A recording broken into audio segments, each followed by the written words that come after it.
the Dodgers managed to even up the World Series with a 6-2 victory in Game 4. We're now guaranteed a return trip to Los Angeles following Game 5, and also the guarantee that if the Astros win the Fall Classic, they'll be doing so on the road. It was a pitcher's duel most of the way, as Alex Wood had a no-hitter going for 523 innings and was somehow not the most dominant of the two starters in the game. The Astros bullpen couldn't do anything with that head start, though, and everything fell apart in the ninth. As usual, if you want to read the live blog from the beginning, scroll down to the first inning header and work your way back up. Ninth inning. Ken Giles is indeed pitching the ninth inning, in the hopes of keeping things tied for the Astros in the bottom of the inning, making a walk-off victory that much more likely. Of course, given Ken Giles veers between unhittable and oh god why would you throw that pitch there? This is all hypothetical. Giles gave up a single to Seager on the first pitch he threw. Not to make you more nervous or anything, Astros fans. He then gets Justin Turner to 30, so at this point I don't have to make you nervous. Giles is doing a great job of it on his own. Turner swings and misses, badly on the 30 pitch, as he was likely hoping it would be a meatball in the zone. The next pitch is ball 4, so it doesn't matter. Well, to the Dodgers, I mean. There are 2 on and none out for Cody Bellinger, who Giles is going to have to hope used up his only hit of the World Series in his last at-bat. Joe Musgrove is warming in the Astros pen, by the way. Bellinger gets another double, and it drives in 1 run. 21, Dodgers, with 2 in scoring position, and still no outs. Hey, remember when Steve Garvey wanted to bench Cody Bellinger for a bad few games? The same Cody Bellinger who hit 39 homers as a rookie this year. That was weird. This is all bad news for the Astros, unless you think they have 2 Kenley Jansen comebacks in them in a week. For the record, Jansen has only blown 2 saves all season, 1 in the regular season, and Game 2. Musgrove is in for Giles, and Charlie Culberson just subbed in for Justin Turner at third base as a pinch runner. Turner's leg probably is bothering him a bit if the Dodgers are replacing the base runner at third with no outs. Musgrove strikes out Puig to get the first out. Now a double play can get the Astros out of this jam with just the 1-run deficit to work on eliminating in the bottom half. Forsythe gets intentionally walked to make sure there are more double play options on a ground ball, and here's Austin Barnes to try to avoid that fate. Barnes might have missed his best opportunity for a sac fly when he fouled off a fastball middle line. He also hit a foul ball that was far too close to the pole for anyone rooting for Houston to emotionally handle. Barnes gets his sac fly with a deep fly to right field, deep enough that even Josh Reddick's arm couldn't stop Culberson from running home and scoring. 31, Dodgers, and there are runners at the corners with 2 outs. And with 1 booming swing of Jock Peterson's bat, it's now 61, Dodgers. The inning is over now, but again, it's 61 now after an 8-batter, 5-run 9th inning for Los Angeles. The Dodgers aren't going to mess around on the mound now, either. Kenley Jansen is still coming in to pitch after 2 nights off. Brian McCann just tried to bunt his way on against the shift, but Corey Seager was still on the left side of the infield, and his nifty play means McCann is out. The Astros have 2 outs left, and George Springer up against Jansen. Sounds like there are a lot of Dodgers fans in the stands right now, given how loud the celebration just was for that strikeout of Springer. Alex Bregman is now the last hope for the Astros. Bregman is doing a decent job of fouling off Jansen's attempts at strike 3, and it pays off. The young third baseman gets a hold of a slider that catches more strike zone than Jansen planned, and it's now 62 following a dinger. That's going to be it, though, as Altuve flies out to right field to end it. The Dodgers tie the World Series up 22 with a 6-2 victory, and will be back for Game 5 on Sunday. 8th inning. Chris Devenski enters the game in relief of Harris, as the little bit of World Series work he's done so far has him back in A.J. Hinks' good graces.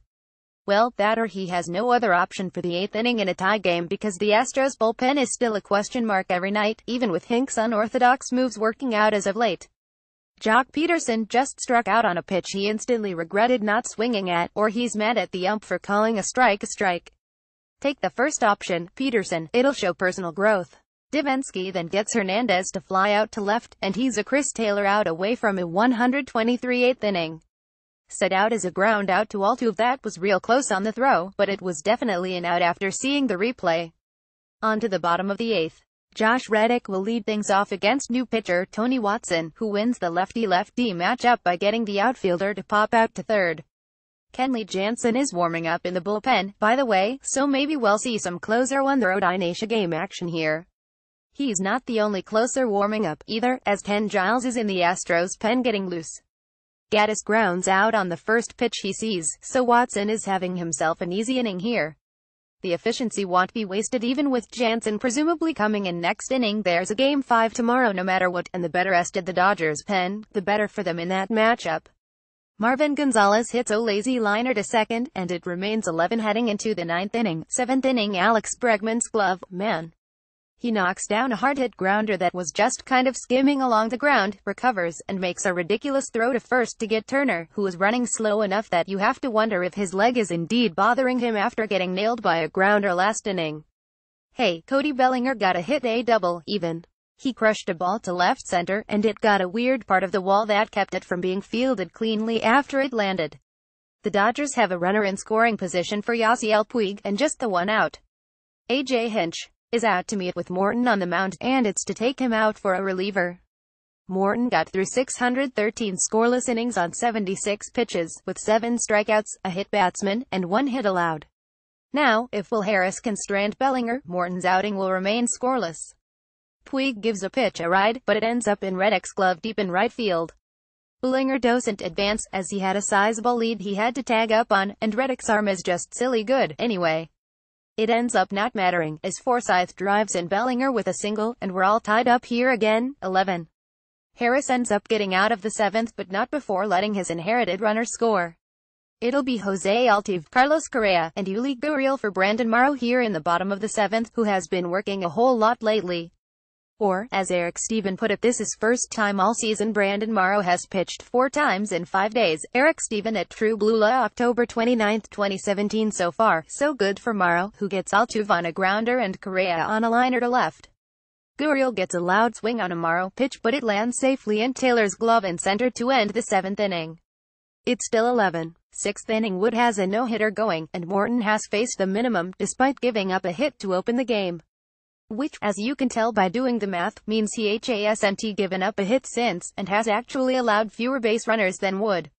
Now they've allowed the same number of base runners, as Morton hits Austin Barnes with a pitch, giving the Dodgers a leadoff base runner in Jock Peterson, a goal to work toward. Exaggerated Meg hit the broadside of A. Barnes. Meg Raleigh at Meg Rowler, October 29, 2017. Peterson puts a scare into fans who only had FOX's cameras to go on, but Marvin Gonzalez reels in the fly ball with plenty of outfield to spare. Now it's Kike Hernandez's turn to try to get the Dodgers a runner to second base and beyond for the first time all game. He starts things off promising by getting to a 30 count, but Morton works his way back to 32. Hernandez ends up getting a single to right center, and suddenly the Dodgers have something going with just the one out. Barnes sits at third, and the Dodgers have a good chance at a run so long as they don't hit into a double play here. Or, I don't know, Taylor could hit a grounder to third base that Bregman charges and then makes a perfect throw to McCann to keep Barnes from scoring. You know, hypothetically. Oh hey, look at that. Morton gets out of the inning with a fly ball to left, and it's still 0-0 despite the Dodgers' efforts to change that. In the 6th, Justin Turner gets a tough hop on a grounder that gets by his glove and hits him in the leg, but he recovers and gets the out at first. He's now limping a little bit, though, so that's something to for. McCann comes up to face Wood, and is quickly down 0-2, and then he strikes out looking. Wood's no-hitter is up to 523 innings, but he's also at 80 pitches already, and it's a tie game. The least important thing here for the Dodgers is that no-hitter attempt. Also, the no-hitter is no more, as George Springer just destroyed a baseball, and that baseball landed in the stands, and it's now 10 Astros. That's also the end of the night for Wood, who was maybe going to be lifted from the game after this batter regardless of the outcome. Brandon Morrow, who threw 13 pitches in 2/3 of an inning in Game 3, takes over for Wood to face Alex Bregman. Morrow gets Bregman out, but the Astros got what they needed for now. 10. Houston after 6. 5th inning, here's Cody Bellinger again. And there goes Cody Bellinger, again. Another strikeout for the rookie. He looks lost up there right now. Yasiel Puig grounds out, which at least wasn't a strikeout, but don't worry, Astros fans. Logan Forsythe was then called out on strikes in a hurry. Morton 7th of the game. He's also only thrown 50 pitches compared to Wood's 58. Wood is still pitching well. Morton has just looked more dominant.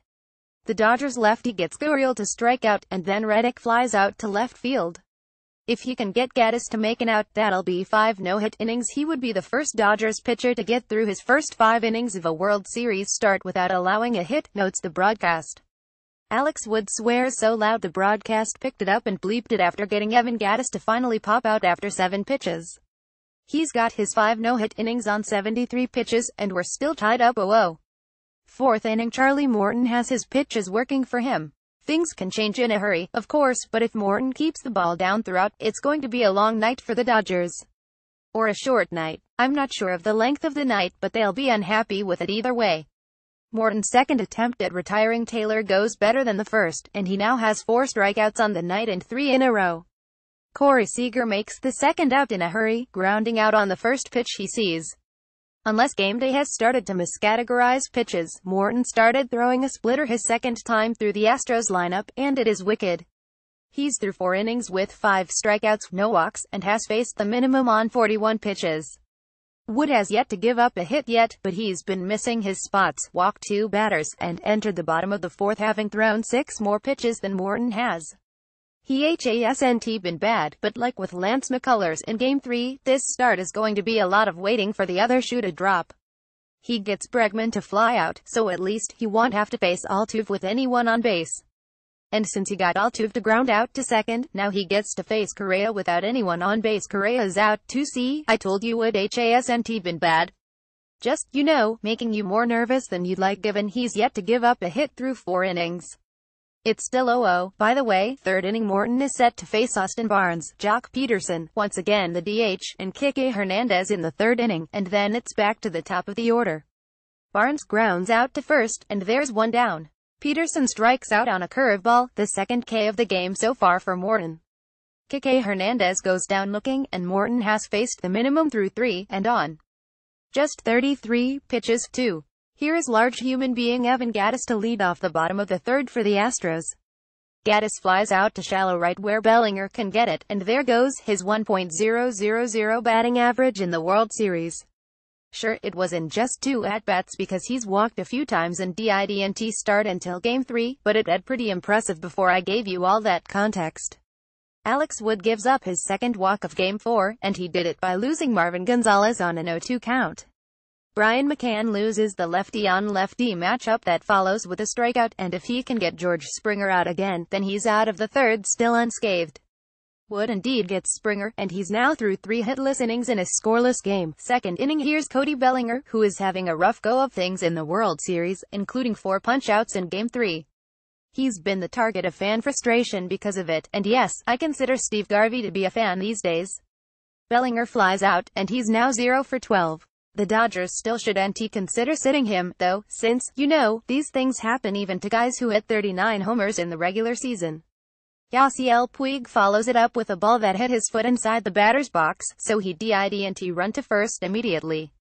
It was treated as a live ball, however, and he's out at first since that kind of play isn't reviewable, and an appeal to the third base umpire didn't change the call. Forsythe grounds out to give Morton a 123 inning. He's picked up where he left off against the Yankees, which has to make the Astros feel great considering they can go to Dallas. Keuchel and Justin Verlander in the next 2 games, should 2 prove to be necessary. Carlos Correa leads off the bottom of the 2nd with a walk, and here comes Yuli Gurriel, who has been suspended for his racist gesture in Game 3, but not until the 2018 season. Gurriel hits into a double play here, erasing Correa's walk. Josh Reddick grounds out, too, Wood's 4th ground out already, and we're scoreless through 2. 1st inning, Charlie Morton shut down the Yankees in Game 7 of the ALCS, and then had Lance McCullers follow him in relief to secure the victory. This time around, McCullers pitched Game 3 and got the W, and now Morton is the one following him. Is it exactly the same? No, but we're like a month into the postseason and there are only so many Charlie Morton intros I can write, so let's pretend that worked perfectly. Morton will be facing Chris Taylor, Corey Seager, and Justin Turner to begin Game 4, as the Dodgers are trotting out the same lineup they did for Game 3. Maybe this one will have fewer plate appearances by Chase Utley's ghost later on. Taylor rips the second pitch of the game into center for a single, and the Dodgers have a base runner to start Game 3. Seager strikes out, so he can't move Taylor over, and that brings up Justin Turner. Well, this turned into a disaster in a hurry.